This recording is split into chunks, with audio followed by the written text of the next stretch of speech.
Kenapa kamu memanggilku? Hanya terpikir untuk minum teh bersama. Apa? Kamu mau makan apa untuk makan siang? Duk Jabilon mendecakkan lidahnya kesal. Baginya, orang di hadapannya pasti sudah makan sesuatu yang merusak pikirannya. Apa kau sudah pikun di usia ini? Saat menerima panggilan mendesak, dia mengira itu pasti hal penting. Dia bergegas datang dengan persiapan untuk membicarakan sesuatu yang serius. Namun ternyata dia dipanggil hanya untuk sesuatu yang sepele seperti minum teh. Aku mendapat pesan dari akademi hari ini, kata Duk Sorpel. Akademi? Jabilon langsung mendecakkan lidahnya lagi. Belakangan ini keadaan memang relatif tenang, tapi jelas Camilla pasti sudah membuat masalah lagi. Kali ini apa yang dia lakukan? Kamu pikir putriku selalu membuat masalah? Lalu kalau bukan begitu apa lagi?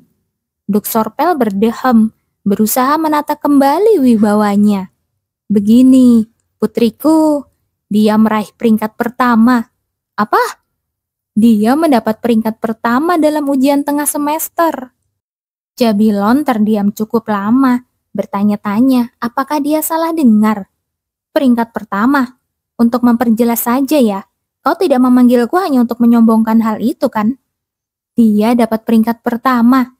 Lalu, aku bilang dia dapat peringkat pertama. Dia sudah gila. Jabilon sampai kehabisan kata-kata. Apa benar ini alasan ia dipanggil begitu mendesak? Serius?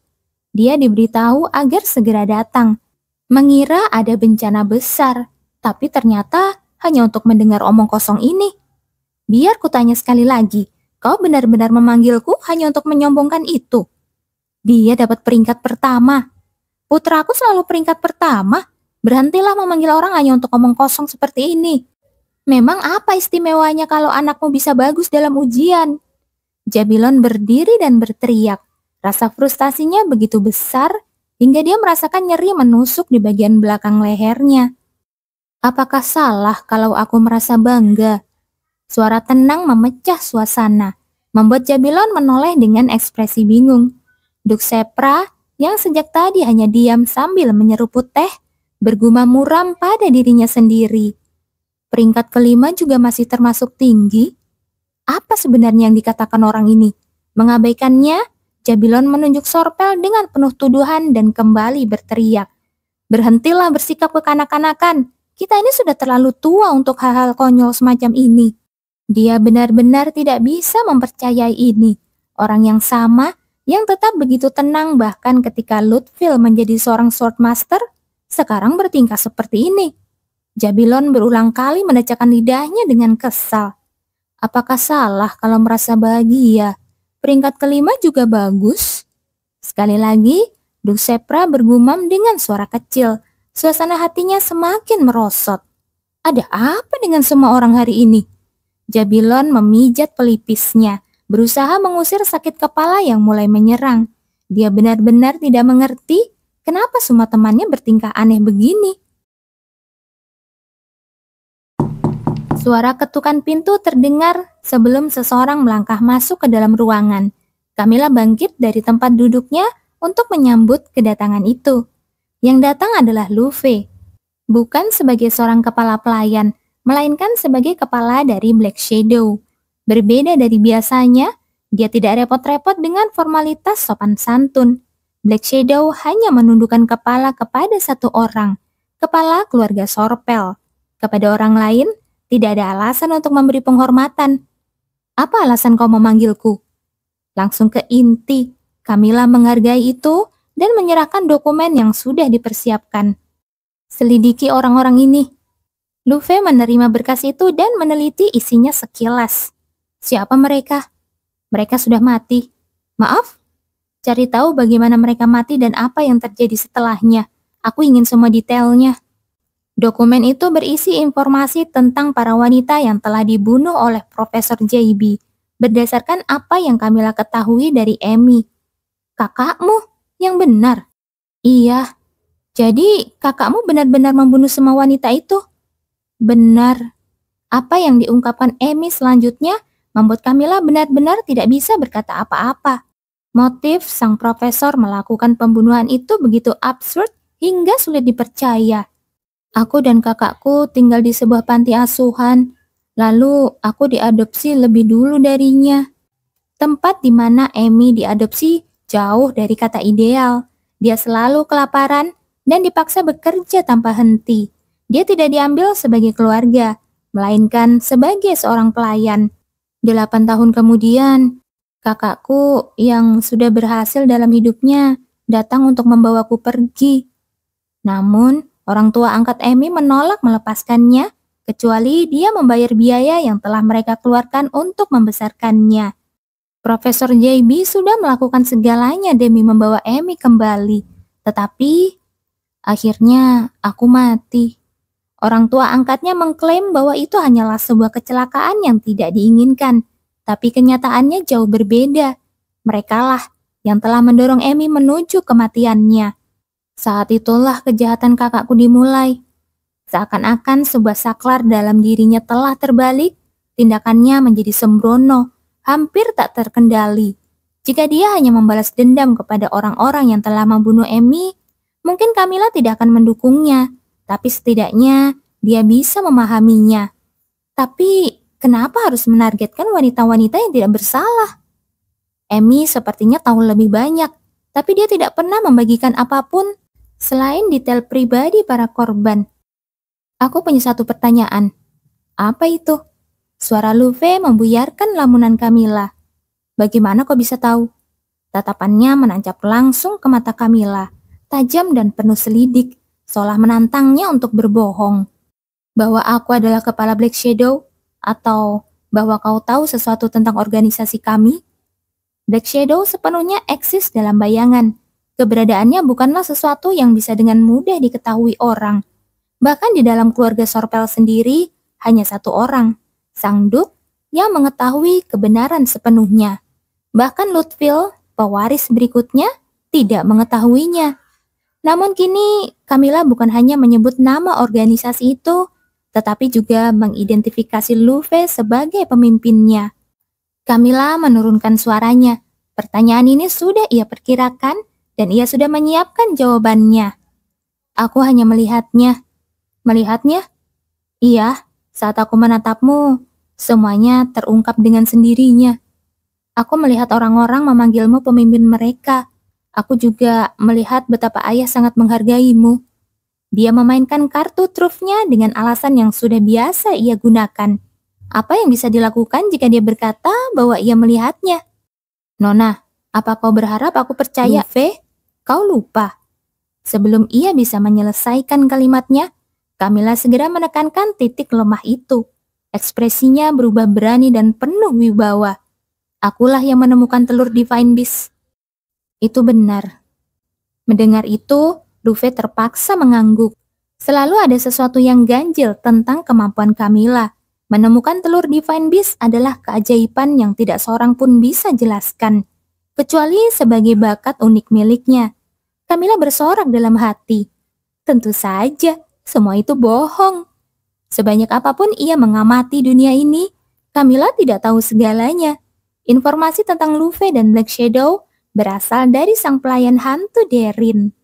Sejak awal, dia memang sudah mencurigakan.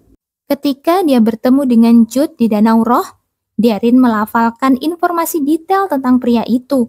Dia bahkan mengungkapkan apa saja yang sudah dilakukan Jude pada para wanita bangsawan lainnya. Camilla sangat kagum melihat betapa banyaknya hal yang diketahui Derin. Namun ternyata, Derin adalah kepala Black Shadow sebelumnya. Ternyata para pelayan keluarga Sorpel sama sekali bukan pelayan biasa. Derin telah melatih Luffy sebagai penerusnya ketika dia masih hidup. Aku sudah curiga dia bukan sekedar orang tua biasa. Saat pertama kali bertemu Derin, Camilla merasa tubuhnya terlalu bugar untuk usianya, ramping dan lincah, tanpa ada sedikit pun lemak yang berlebih. Hal yang sama juga berlaku untuk Luffy. Dia sempat mengira kebugaran fisik hanyalah persyaratan umum untuk menjadi seorang pelayan. Tapi lewat Derin, Camilla mengetahui identitas asli Luffy dan memutuskan untuk meminta bantuannya. Bagaimanapun juga, Menyelidiki begitu banyak orang tentu membutuhkan dukungan. Tolong selesaikan secepat mungkin. Dimengerti. Sebenarnya, aku tidak seharusnya melakukan ini. Tapi, organisasi Black Shadow ada semata-mata untuk melayani kepala keluarga Sorpel. Mereka sama sekali tidak berkewajiban menerima perintah dari orang lain ataupun memberikan bantuan.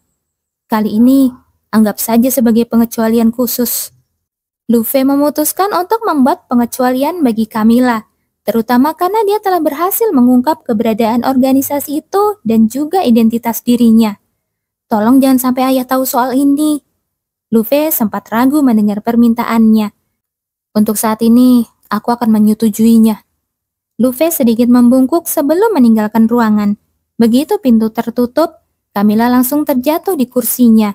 Kedua kakinya terasa lemas seperti agar-agar. Dia tadi benar-benar gugup.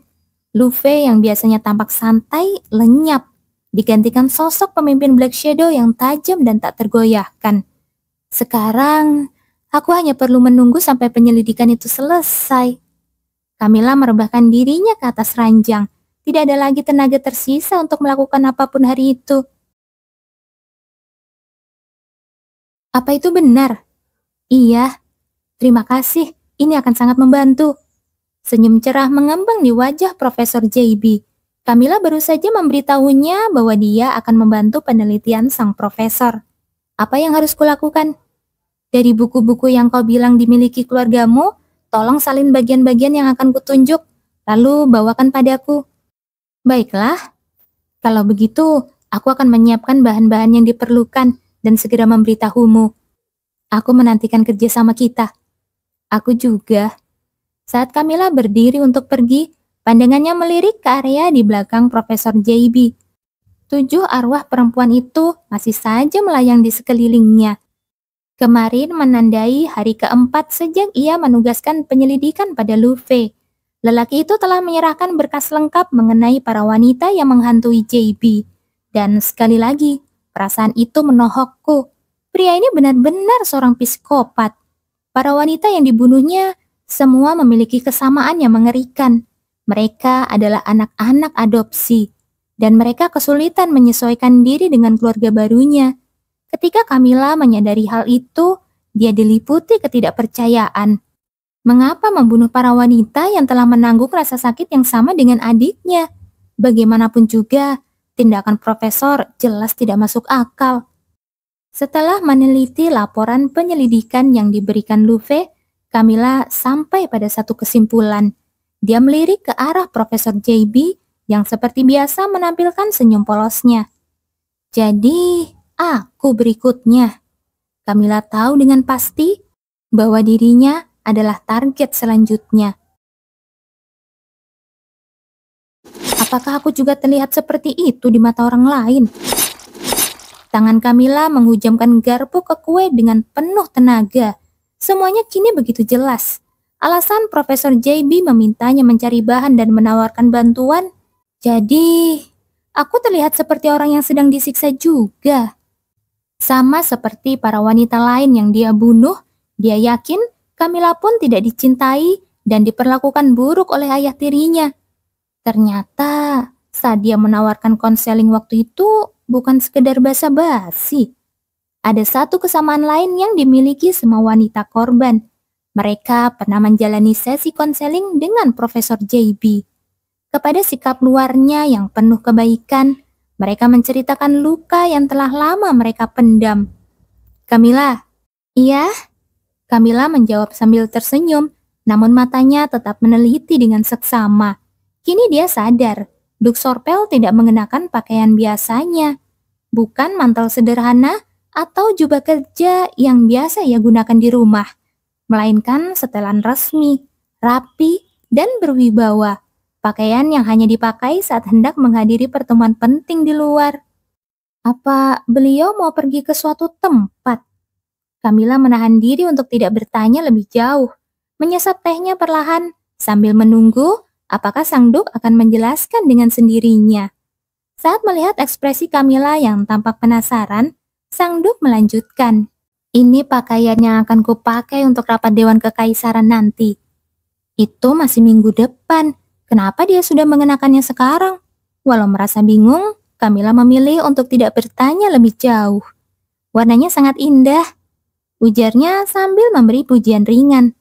Tapi, bukankah terasa agak polos di bagian sini? Sang Duk menunjuk sisi kiri dadanya. Bagi Camilla, sama sekali tidak terlihat polos, namun dia tetap memiringkan kepala. Mungkin sebuah hiasan kecil akan cocok? Iya, kupikir itu memang akan terlihat bagus. Benar kan? Harimau mungkin lebih baik daripada rubah. Kenapa tiba-tiba harimau? Apakah karena di fanbase keluarga mereka memang harimau? Tetap saja terdengar agak aneh. Saat Camilla masih ragu, dengan canggung, mata Sang Duk beralih sekilas pada seseorang. Raffi, yang sejak tadi diam-diam menikmati tehnya di sisi mereka. Camilla pun mengikuti arah pandangan itu secara alami. Mata Camilla sedikit membesar. Di sisi kiri dada Raffi, tersemat sebuah pin kecil. Bros rubah yang baru-baru ini ia hadiahkan padanya. Kemarin dia memarahiku gara-gara itu. Camilla tidak bisa menahan tawa kecilnya. Waktu itu Raffi bersikap acuh, bilang kalau dia tidak pernah punya alasan untuk memakainya. Dan coba lihat dia sekarang. Benar-benar seekor rubah pemalu. Memilih lambang rubah memang keputusan yang tepat. Tunggu sebentar. Hiasan di sisi kiri. Rubah. Harimau. Tiba-tiba, potongan penting itu tersambung di kepalanya. Camilla kembali menoleh pada Duk Sorpel. Barulah dia menyadari betapa tatapan ayah tirinya itu penuh kerinduan saat melirik Bros Raffi. Jangan bilang dia juga menginginkannya. Saat Duk Sorpel kembali menatapnya dengan penuh kesabaran, Camilla hanya bisa membalas dengan senyum canggung. Kupikir dia tidak suka hiasan. Selama ini dia dikenal sangat rapi, bahkan tidak menyukai aksesori mencolok. Lalu kenapa sekarang? Iya benar, harimau pasti pas sekali. Sepertinya aku harus segera berbelanja. Aksesori juga akan terlihat bagus di seragam kesatria. Terdengar suara tenang Lutfil. Tatapannya pun terarah pada Raffi, sama intensnya dengan tatapan Sang Duk. Dihadapkan pada tatapan tajam dua pria itu, Camilla akhirnya mengambil keputusan bulat. Dia akan pergi berbelanja secepatnya. Selamat datang Nona Camilla. Rumah Profesor JB tampak sangat rapi. Tidak terlalu besar, namun ukurannya pas untuk ditempati seorang pria lajang. Interiornya tertata apik, cukup hangat dan nyaman, sehingga membuat siapapun merasa betah. Maaf sudah datang di hari liburmu, tapi aku benar-benar butuh materi itu segera. Tidak masalah. Camilla menjawab ringan, lalu duduk di kursi yang ditunjukkan olehnya. Aku sudah menduga ini mungkin akan memakan waktu, jadi aku menyuruh kereta kembali lebih dulu. Keputusan yang bijak, nanti aku akan mengantarkanmu pulang. Profesor JB tersenyum cerah mendengar pemikiran praktisnya, dan Camilla pun membalas dengan senyum sopan. Mau teh apa? Apa saja tidak masalah. Tunggu sebentar ya. Begitu Profesor JB menghilang ke dapur, senyum di wajah Camilla langsung lenyap. Dia kembali menyapu ruang tamu dengan pandangan hati-hati. Itu dia. Matanya berhenti pada sebuah kotak kecil di dalam rak. Sebuah kotak hitam polos yang tampak biasa saja. Namun tatapan Camilla berubah dingin saat menatapnya. Semoga cocok dengan seleramu. Tak lama, Profesor JB kembali dengan secangkir teh berisi cairan berwarna keemasan. Aroma harum memenuhi udara. Harum sekali. Rasanya pun sama enaknya. Atas pujiannya, mata Profesor JB menyipit dengan penuh kepuasan. Setelah memastikan dirinya meneguk duluan, barulah Camilla mengangkat cangkir ke bibirnya. Seperti yang dikatakannya, rasanya memang tidak buruk. Meski warnanya bening, cita rasanya dalam dan kuat. Satu teguk, dua teguk. Begitu cangkir hampir kosong, tubuh Camilla terkulai ke samping.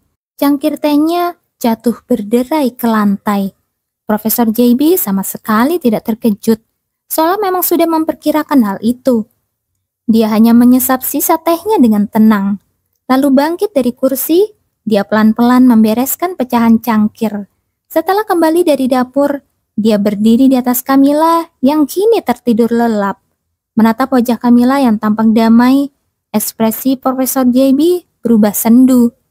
Kau pasti sudah begitu banyak menderita. Ujung jarinya menyusuri lehernya dengan lembut. Matanya syarat emosi, hampir dipenuhi air mata.